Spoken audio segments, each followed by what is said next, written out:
All across the Western world, from Australia to the United States, government-funded universities have been developing level 4 super weaponized viruses and bacteria that kill over 90% of the mammals that come in contact with it. That's more than 9 out of 10 people on your street dead. Weaponized airborne Ebola, weaponized airborne mousepox that can be designed for humans, weaponized airborne smallpox, weaponized airborne bird flu, weaponized airborne H1N1. Our own government dug up dead whalers who died of the Spanish flu that killed more than 40 million people. And they've dug up the original bubonic plague and replicated it. They've taken every disease ever seen in history and souped it up. And they're now developing massive storehouses of these weapons in the name of biodefense under the BioShield program and storing them in level 1, 2, and 3 facilities. Let me put this in layman terms. A level 4 bioweapons lab should be 3 floors under the ground, barbed wire fences, minefields, and machine guns, and a system that if the super germs get out, they pull a lever, alarms go off, and the whole place goes up in flames. But instead, the global elite are storing it in level 2 facilities like the University of Texas at Galveston behind a glass door with a swipe card, right there in Petri dishes. And they're doing this so that when they release it to massively reduce population, they can claim it was an accident. This is one of the biggest threats we face, is the fact that these eugenicists that run our governments have produced literally hundreds of super weapons and are just waiting until they've got their police state grid in place to release them.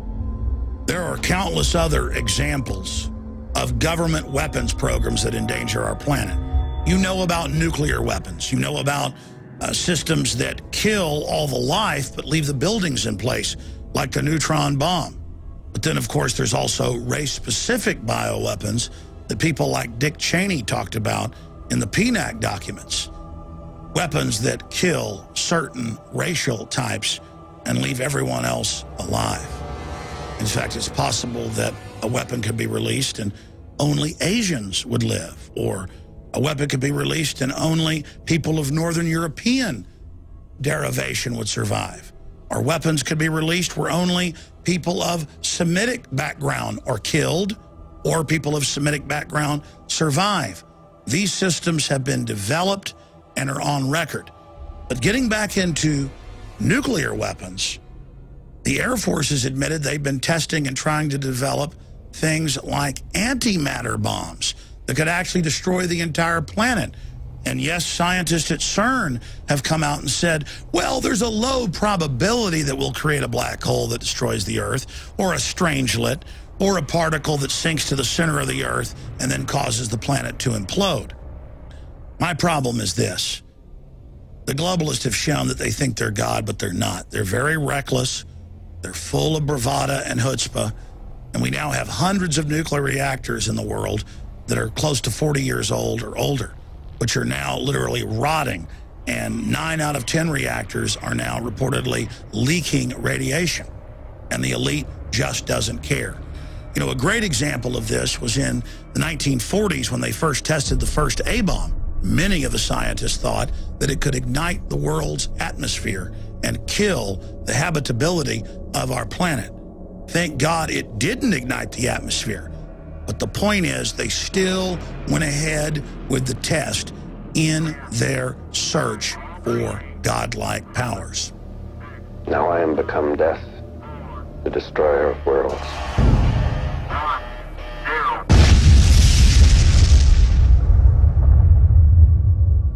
And in their own words said, we have become Shiva, the destroyer. We have become Kali, the god of death. We are going to take on these powers even if it destroys us. A few decades later, the United States had tested more than 100 high-power hydrogen bombs in the upper atmosphere and in the Van Allen radiation belt. The Air Force wanted to see if they could blow up the atmosphere.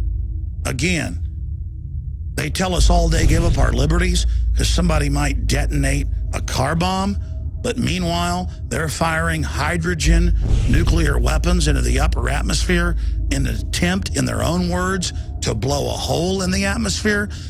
I interviewed years ago the director of HARP, and he admitted that they're able to ignite the atmosphere with this system. Our whole world has become a giant experiment by mad scientists. This presentation is only a small part of the evidence.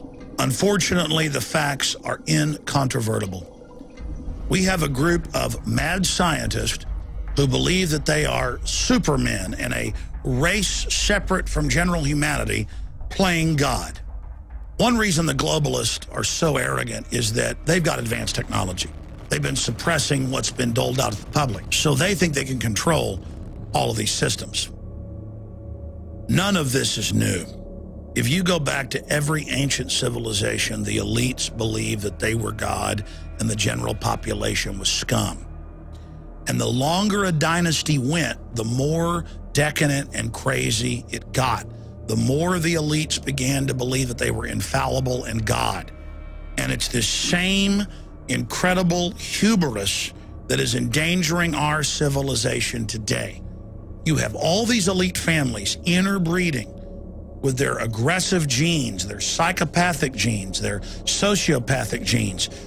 And then philosophers and scientists come along, like Thomas Malthus 200 and something years ago in England, and says, oh, let's bring back the plague. Let's give people diseases. Let's reduce population. And then you see every other major British scientist, and then German, Russian, U.S. scientist since then, who's into eugenics, saying Malthus was right. Let's promote the plague. Let's kill the general public.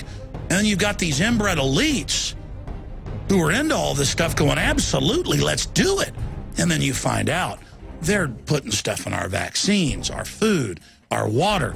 They're engineering Trojan horse genetic traits into food that are causing organ failure and sterility. And you realize that a bunch of crazy psychos are in control. But I'll tell you what's even crazier. These psychopaths aren't even in control.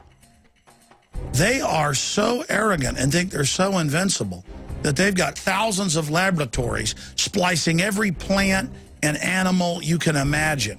Monkeys that have got 5 or 6 other species. Fish that have got insects in them. You name it. It's just pell-mell, helter-skelter, pedal to the metal, wild. If we don't turn this around, we face a nightmare scenario. The globalists are already trying to start World War III right now. They're funding tens of billions of dollars for 30,000 drones in the skies over America. They've got neighborhood watch groups now spying on their neighbors for their political speech. It's getting more and more Twilight Zone by the minute. Let's rediscover the Bill of Rights and Constitution. Let's rediscover common sense, basic liberty. Let's protect individual rights. Let's get the globalist controllers under control. Let's point out that they're a bunch of lunatics. Let's stop buying into their whole Madison Avenue, Wall Street, Hollywood false reality. Let's rise above their control paradigm and really see it for what it is and call it out.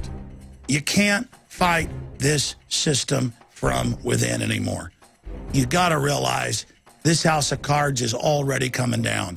And the only way to save our civilization, our species, our society, is to face just how dire our straits are. All I want is for our species to continue.